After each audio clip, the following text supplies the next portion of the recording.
안녕하세요.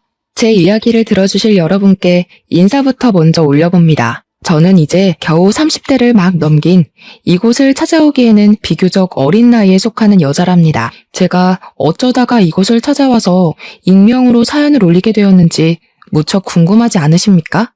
저도 가끔 즐겨 듣는 채널이라 바로 찾아오긴 했지만 사연을 쓰려고 하니 화부터 나네요. 정말 깜빡 속아서 제 인생을 완전히 나락으로 떨어질 뻔했던 이야기를 여러분께 들려드리려고 합니다.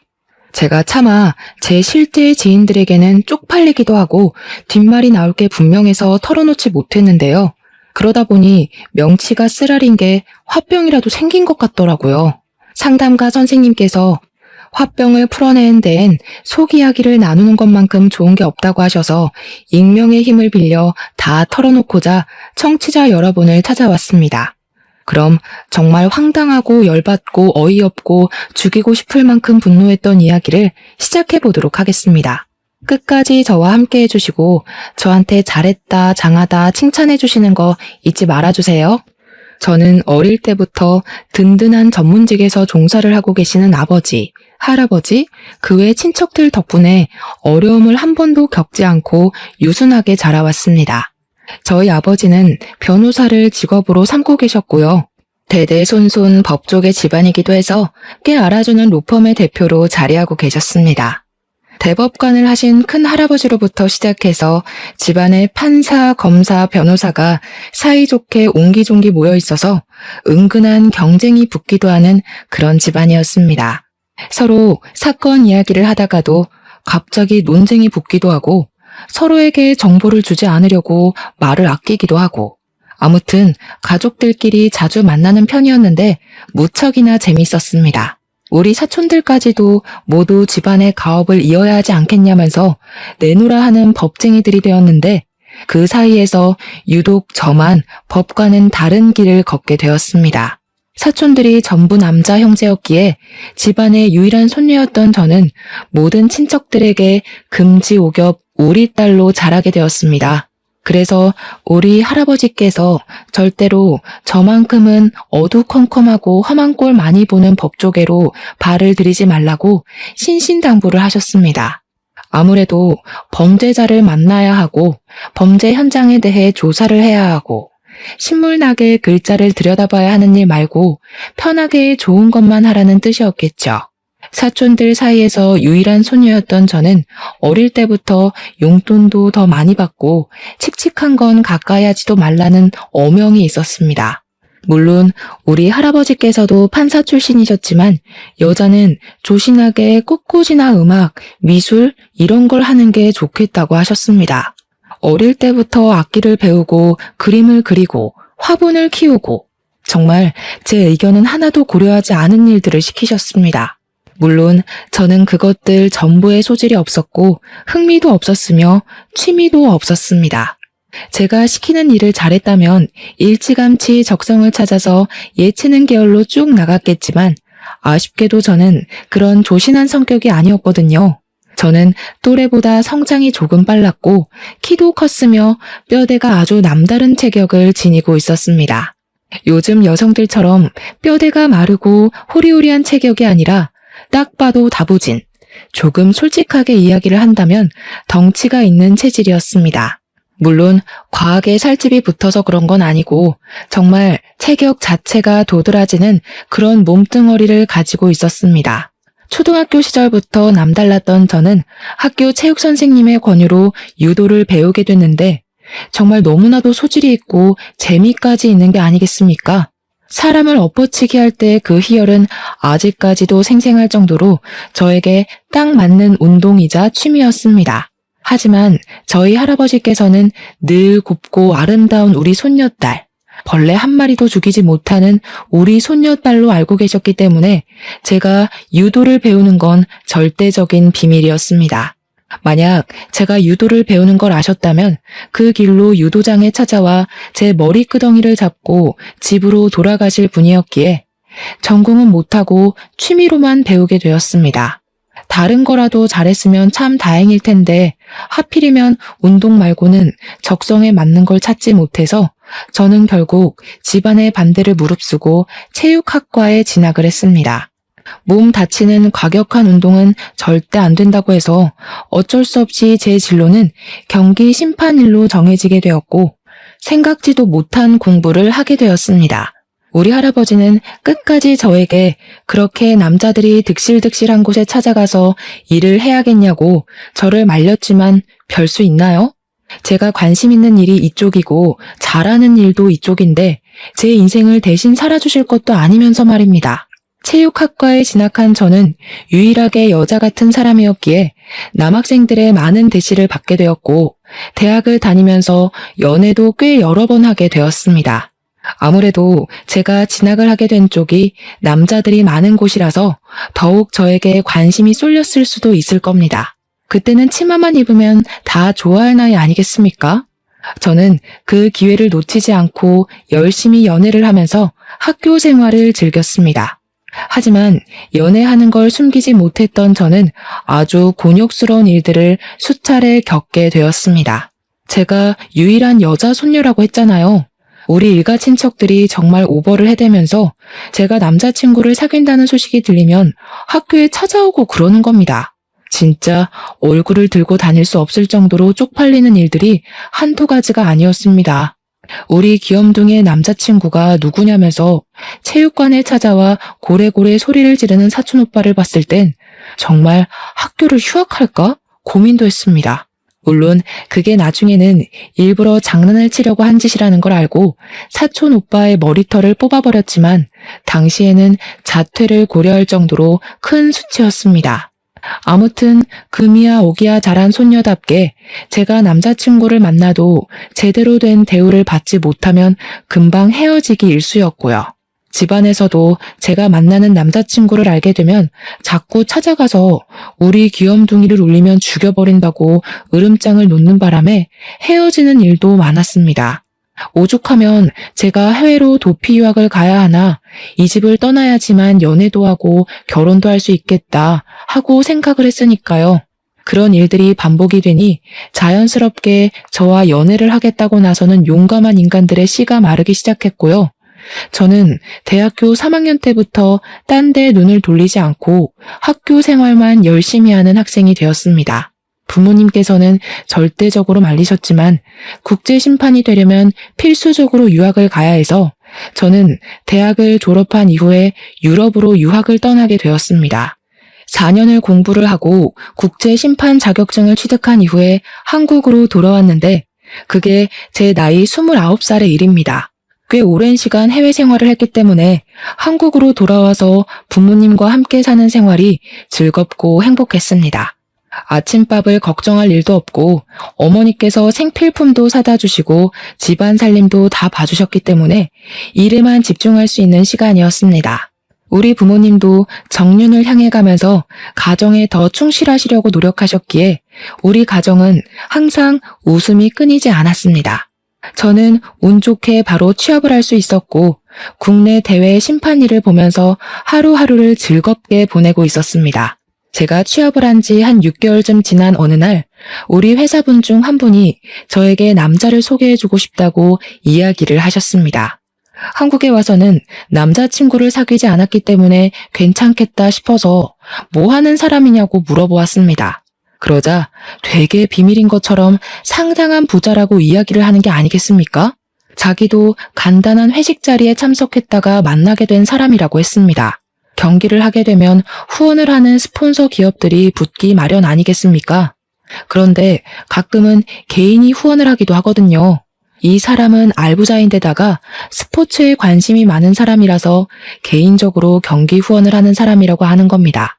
사실 개인이 큰 국내 대회 스폰서를 자처한다는 게 쉽지 않은 일이거든요. 정말 돈이 많아야지만 할 수 있는 일이랍니다. 잘 아시는 분이냐고 했더니 그건 아니고 다른 팀 회식 자리에서 소개를 받은 사람인데 제가 딱 생각났다면서 부잣집에 시집을 가면 자기한테 한턱 쏘라고 하더라고요. 사실 저희 집도 따지고 보면 부잣집이었기에 상대방이 돈이 많고 적고는 상관없었지만 계속해서 한번 만나보라고 권유를 하는 상사의 말을 거절하긴 좀 그랬습니다. 회사 사람들은 저희 아버지가 국내 5대 로펌 중 하나의 대표이고 집안이 대대손손 법조계 집안이라는 걸 모르고 있었기 때문에 그냥 웃고 말았습니다. 저에게 여자는 돈 많은 집에 시집 가는 게 최고라면서 보통 부자는 아닌 것 같으니 잘해보라고 만나보기도 전에 설레발을 치시더라고요. 상사가 그렇게까지 이야기를 하는데 저도 부자인데요? 하고 거절을 하는 것도 영 아닌 것 같고 남자를 만나고 싶은 마음도 있었기에 알겠다고 했습니다. 상사는 제가 긍정의 의미를 비추자 미혼이니까 이런 자리도 생기는 거라면서 수다스럽게 이야기를 하더라고요. 말에 어폐가 있긴 했지만 저를 위해서 그런 자리를 마련해 주신 거라고 하니 저도 기분 좋게 소개팅을 하기로 했습니다. 연락처를 받고 시간을 내서 소개팅 자리를 마련하게 됐는데 상대방 남자분이 생긴 것도 번지르르하게 꽤 잘생겼고 행색도 멀끔하더라고요.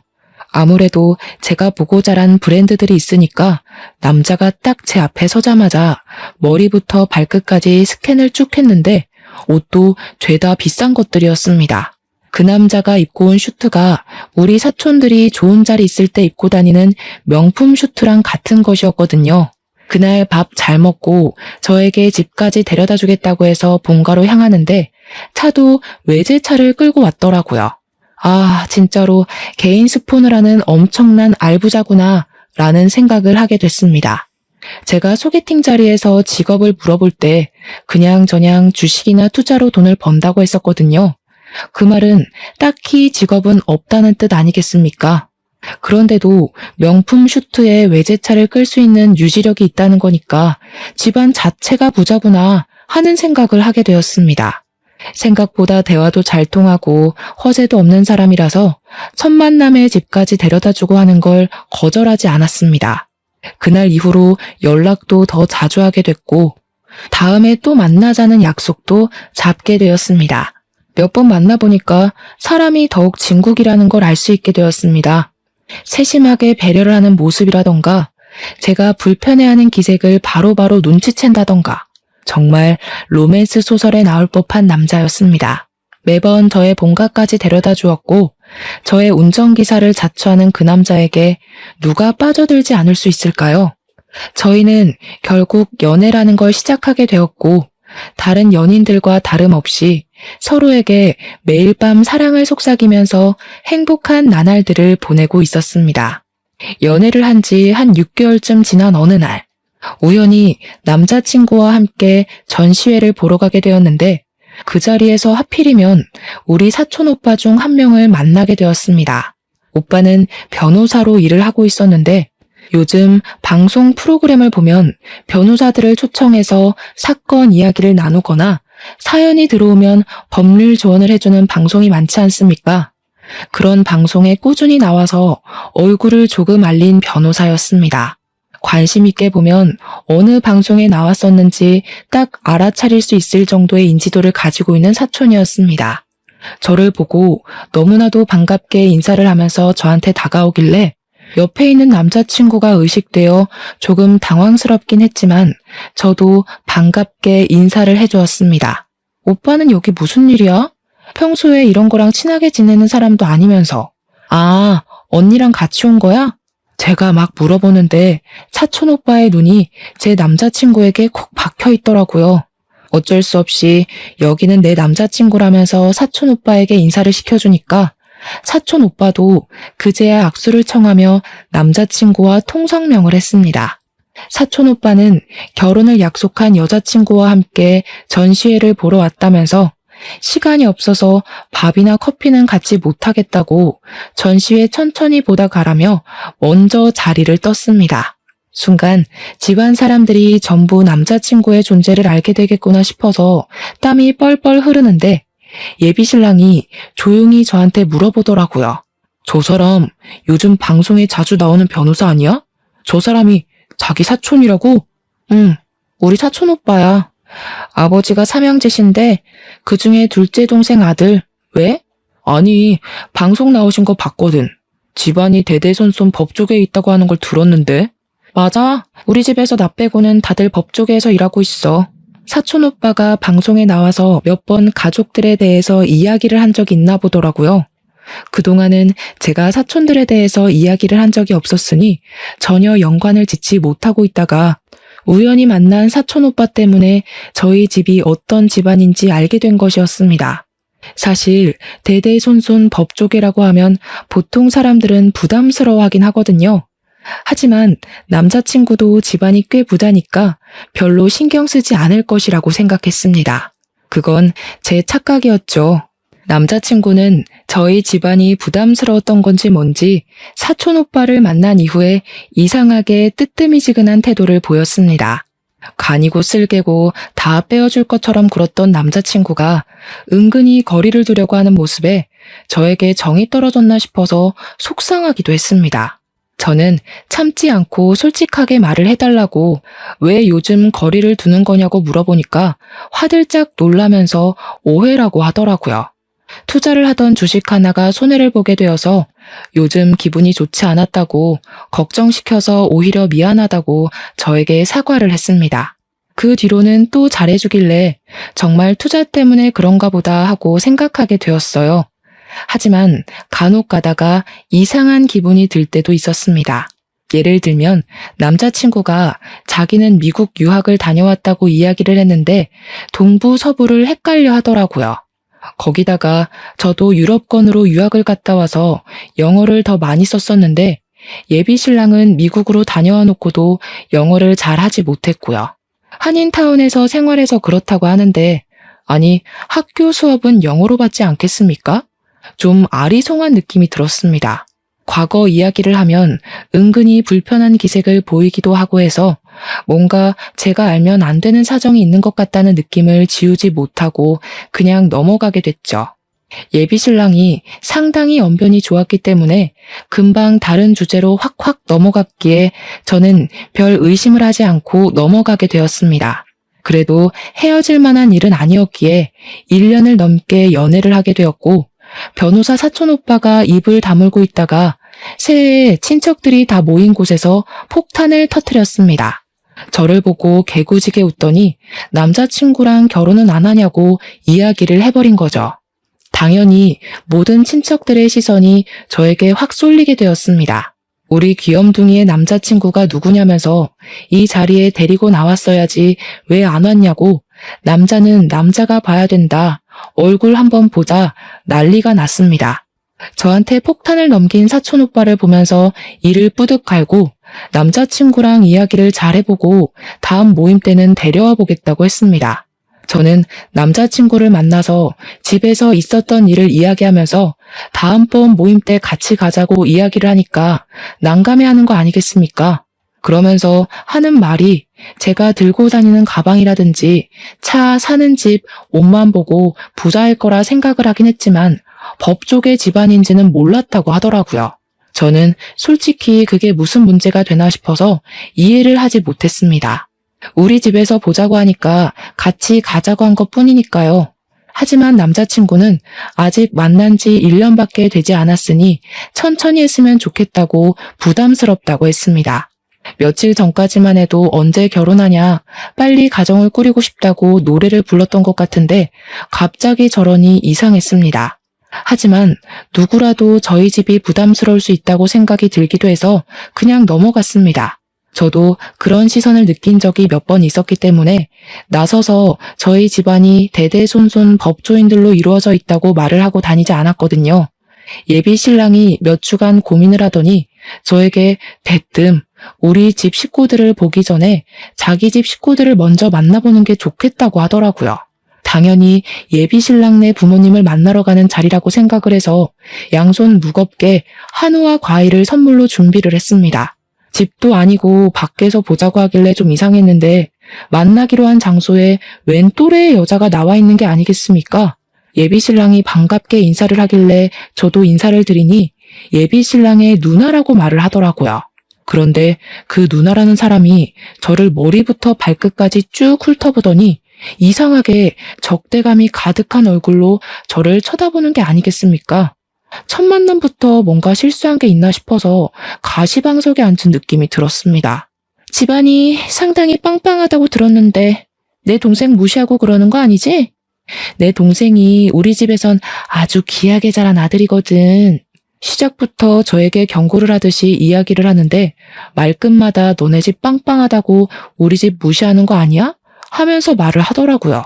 그런데 예비 신랑이네 집도 개인 스폰을 할 정도로 돈이 많은 집안인데 저한테 뭘 무시했네 어쩌네 하는 건지 이해가 가질 않았습니다. 그날 제가 입고 나간 옷보다 예비 신랑이 입은 옷이 훨씬 더 비싼 옷이었는데 돈돈거리니까 의아했죠. 민준 씨네 집도 상당한 재력가 집안인 걸로 알고 있는데 제가 뭐라고 집안을 무시하고 그러겠어요. 아, 그렇지. 맞아. 내가 요즘 뭐 집에 잘 안 들어가서 모르겠지만 아무튼 그냥 하는 소리야. 우리 귀한 동생이 기죽을까봐. 그래서 제가 조용한 예비 신랑한테 친누나 맞냐고 집에 안 들어갔다고 사정을 모른다는 게 무슨 소리냐고 의심하며 이야기하니까 예비 신랑이 당황해하더라고요. 그러면서 사실은 사촌 누나라고 소개를 하는데 어이가 없는 거예요. 아니, 뜬금없이 사촌 누나를 왜 소개시켜줘? 난 당연히 민준 씨네 부모님을 소개받는 자리라고 생각하고 나왔어.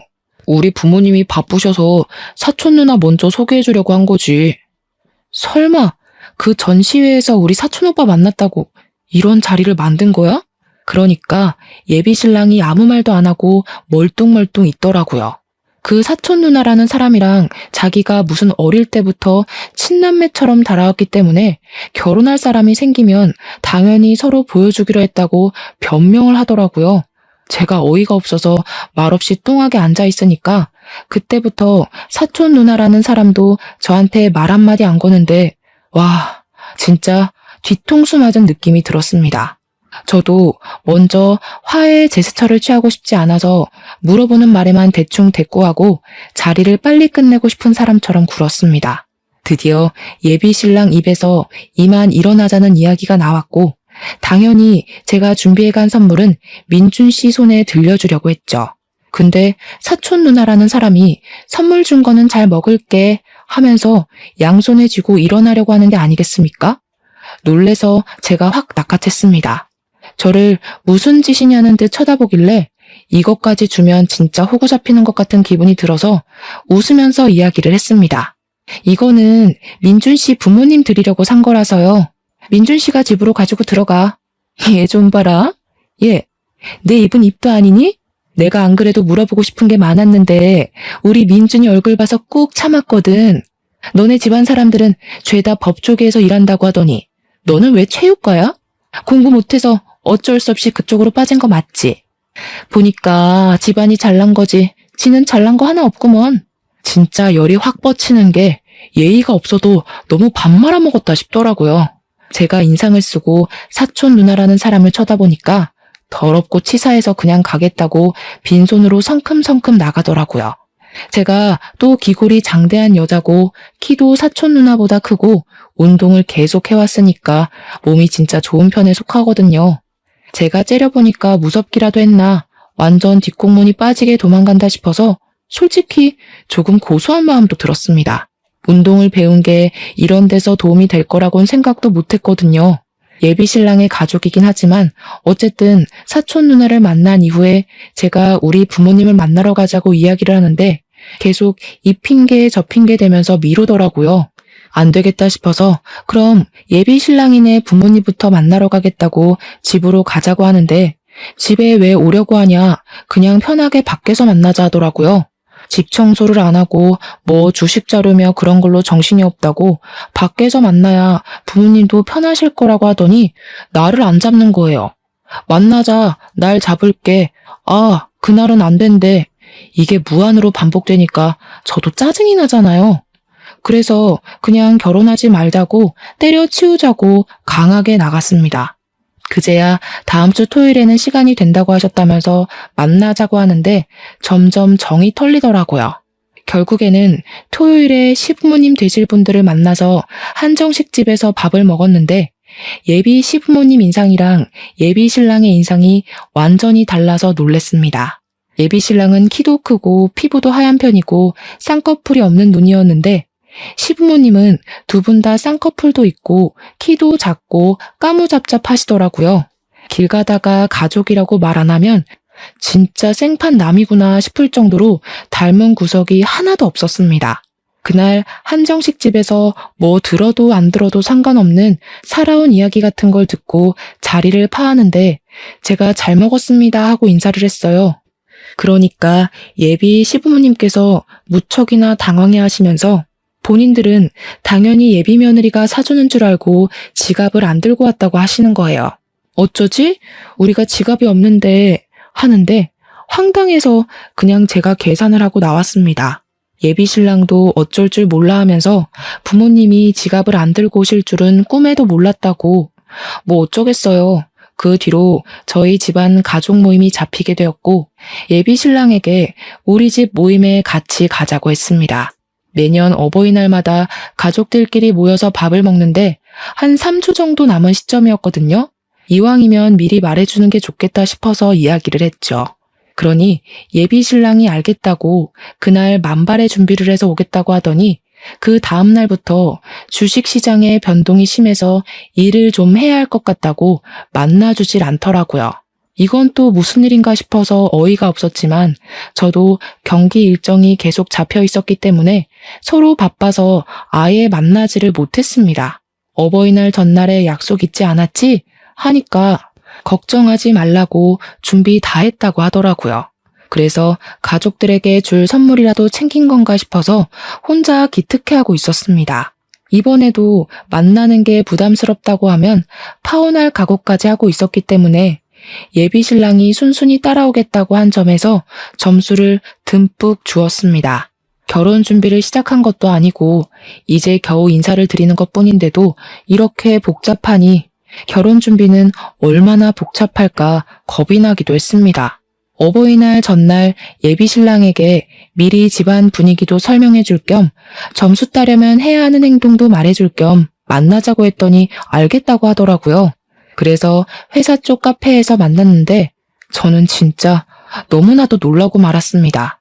신랑이 글쎄 쌍꺼풀 수술을 하고 나타난 게 아니겠습니까? 너무 놀란 나머지 커피를 쏟은 것도 모른 채로 입을 떡 벌리고 있었습니다. 예비 신랑이 수줍게 웃으면서 잘 어울리냐고 우리 집에 잘 보이고 싶어서 쌍꺼풀 수술을 했다고 하는 겁니다. 그런데 쌍꺼풀을 어디서 수술한 건지 너무 두껍게 집어버린 탓에 너무 느끼해져 버린 거예요. 꺼벙해진 눈을 보는데 도무지 시선을 맞추지도 못하겠고 멀쩡하게 잘생긴 그 얼굴을 왜 저렇게 망쳐놨나 싶어서 속이 답답할 지경이었습니다. 물론 얼굴 뜯어먹고 사는 건 아니지만 성형 수술을 해서 더욱 못나져버린 얼굴을 보니까 없던 화병이 다 생길 지경이었습니다. 수술한 지 3주가 됐다고 했으니 제가 우리 집에 인사를 드리러 가자고 하자마자 눈을 수술을 하고 나타난 것이었습니다. 그동안 실밥에 붓기 때문에 저랑 데이트를 하지 못했던 거라고 이제 와서 말해서 미안하다고 하면서 활짝 웃는데 못 참겠더라고요.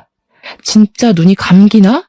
싶을 정도로 두껍게 집은 탓에 저게 붓기인 건지 아니면 붓기가 다 빠진 건지 헷갈릴 지경이었습니다.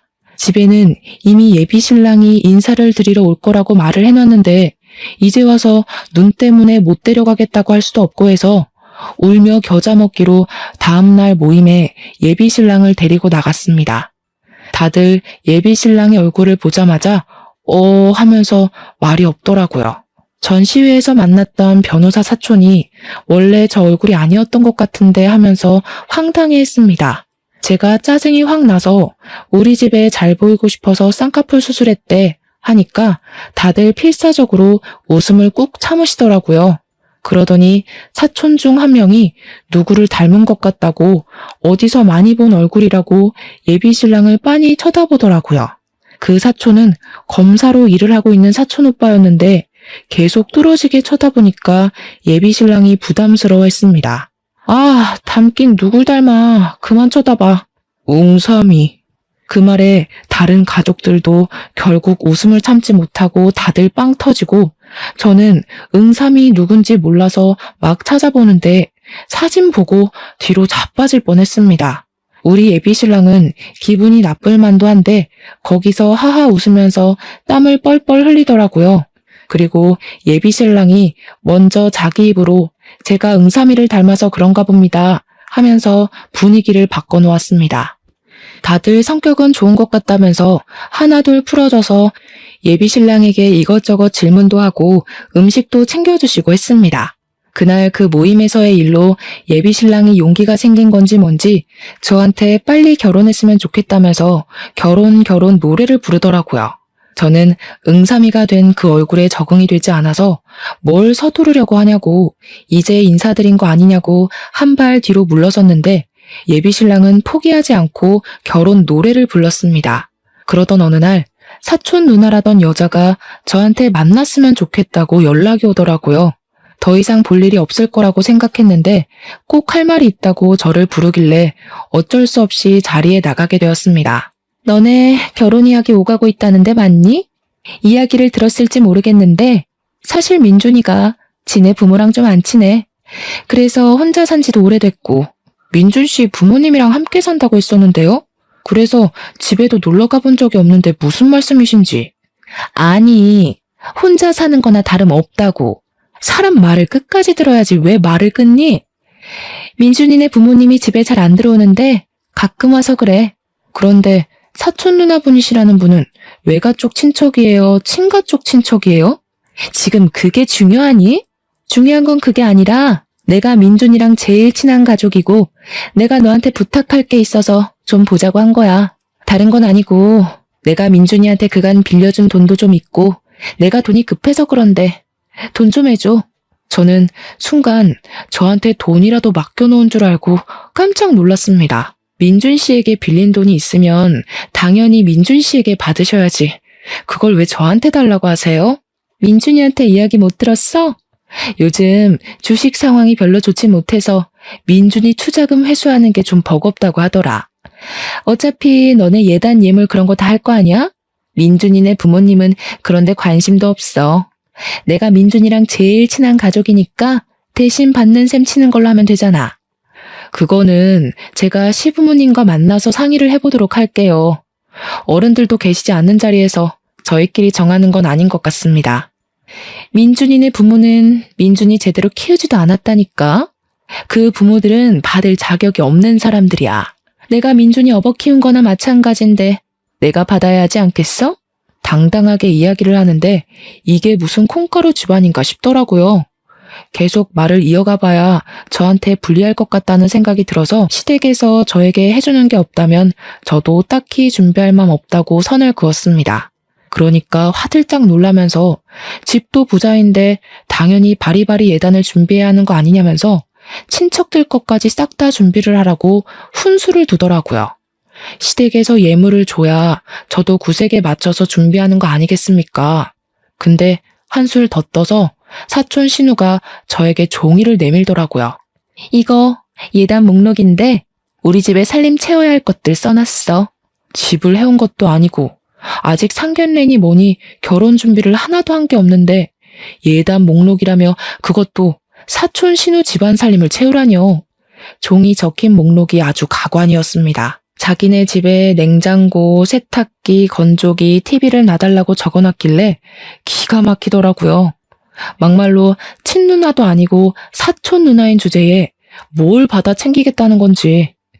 민준 씨가 집을 몇 평 해오는지에 따라서 금액 맞춰 해갈게요. 이건 사촌 신우와 할 이야기가 아닌 것 같습니다. 그러고는 더 말할 필요도 없겠다 싶어서 그 자리를 박차고 나왔는데 뒤늦게 문자가 와서는 저에게 돈 좀 달라고 한 500만 원만 보내주면 된다고 하더라고요. 500만 원이 제 수중에 없었던 것은 아니지만 제가 사촌 신우에게 도대체 그걸 왜 해줘야 하냐는 겁니다. 너무 기분이 나쁘고 짜증이 나서 예비 신랑에게 바로 연락을 해서 따져들었습니다. 도대체 민준 씨에게 빌려준 돈을 왜 나한테 달라고 하는지 이해가 안 가서 그래. 그것도 꼴랑 500만 원이래. 민준 씨 개인 스폰도 하는 사람 아니었어? 입고 다니는 옷 한 벌 값이잖아. 그 돈. 근데 그걸 왜 나한테 달라고 하냐고. 거기다가 예단 목록이라면서 종이에 뭘 잔뜩 써왔더라? 뭔가 했더니 자기네 집에 가전을 바꿔달래. 무슨 시어머니도 아니고 사촌 누나라는 사람이 나한테 당당하게 요구할 일이야? 어이없어. 누나가 날 어릴 때부터 업어 키워서 정이 남달라서 그래. 업어 키운 건 업어 키운 거고 그러면 민준 씨가 알아서 챙겨야지. 그걸 왜 나한테 그러냐고. 집안 문제 나 끌어들이지 말고 민준 씨 부모님이랑 사촌 신우랑 이야기 잘해봐. 예비 신랑은 저에게 알아서 잘 해결하겠다고 해서 저희는 결혼 준비를 시작했는데 이제는 상견례 날을 미루더라고요. 닥달을 한 끝에 결혼 이야기가 나온 지 4개월 만에 상견례를 하게 되었는데 진짜 이상한 점이 한두 가지가 아니었습니다. 민준 씨가 유학했다는 지역도 헷갈려하고 알레르기 있는 음식도 헷갈려 하더라고요. 한마디로 아들에게 관심 없는 부모 느낌이었습니다. 우리 부모님도 수상했는지 저에게 제대로 한번 조사를 해보자고 했고 검사인 사촌 오빠에게 물어보게 되었습니다. 저는 뒷조사를 한다는 게 그것도 개인의 일을 위해 공권력을 사용한다는 게 마음에 걸렸지만 사촌 오빠도 이상했다면서 해보자고 하더라고요. 그런데 아무리 찾아봐도 민준 씨 이름으로 뭐가 나오는 게 없다는 겁니다. 심지어 나온 대학까지 뒤졌는데 민준이라는 이름의 동명이인만 있고 제 예비 신랑은 없더라고요. 영 수상해서 유학 가기 전에 땡땡 대학을 다녔다고 하지 않았냐고 예비 신랑에게 물어보니까 대답을 회피하더니 사실은 본 캠퍼스가 아니라 사이버 대학을 나왔대요. 땡땡 대학에서 운영하는 학점은행제 학교를 졸업했다는 겁니다. 순간 머리가 띵하더라고요. 그 와중에 사촌 누나라는 사람은 저에게 명품백을 사달라며 문자로 타령을 하고 있고 이 결혼은 아니다 싶어서 접기로 결심을 했습니다. 어버이날 이후 가진 모임에서 할아버지께 결혼 엎어야 할 것 같다고 이야기를 하려 했는데 검사 사촌 오빠가 제 눈치를 보는 게 이상하더라고요. 할 말이 있어 보이는 눈치라 기다리고 있었는데 할아버지께서 우리 손녀 결혼 준비는 어떻게 되고 있냐고 물어보시더라고요. 저 결혼 안 하려고요. 이상한 게 한두 가지가 아니고 저를 속이고 있는 것 같아서요. 대학도 속였더라고요. 그래, 아주 잘 생각했어. 이 얘기를 어떻게 해야 하나 고민했는데 내가 이상하게 낯이 익다고 했잖아. 기억났어. 그놈 사기 전과 15범인 놈이야. 우리 가족들 모두 입을 떡 벌렸습니다. 알고 보니 여자 등쳐먹는 걸로 유명한 사기꾼이었대요.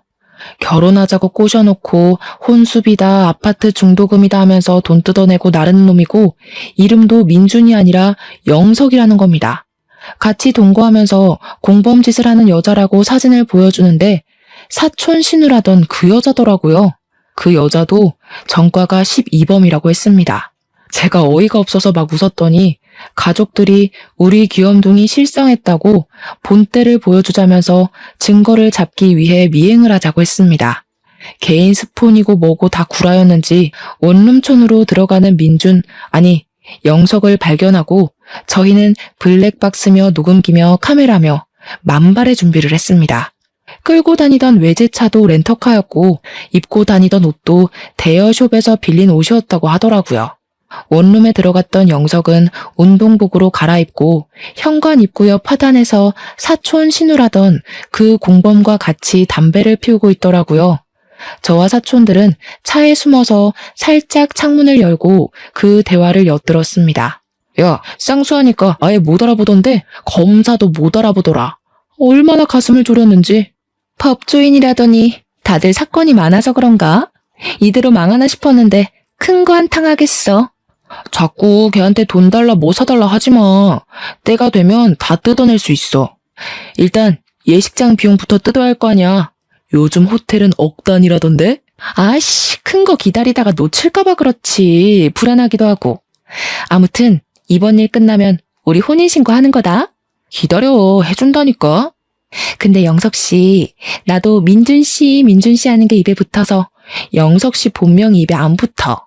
담배를 다 피운 건지 집으로 들어가길래 저희는 블랙박스에 찍힌 것과 녹음기에 녹음이 잘 된 건지 다시 한번 돌려봤습니다. 소리가 작긴 했지만 대화 내용은 알아들을 수 있을 정도더라고요. 저는 그놈에게 아무렇지 않은 척 우리 집으로 불렀고 가족들이 본인을 알아보지 못한 거라 생각했는지 아주 당당하게 저희 집 문을 밟았습니다. 사촌들까지 전부 자리에 있으니 조금 놀란 듯 보였지만 태연하게 행동을 하더라고요.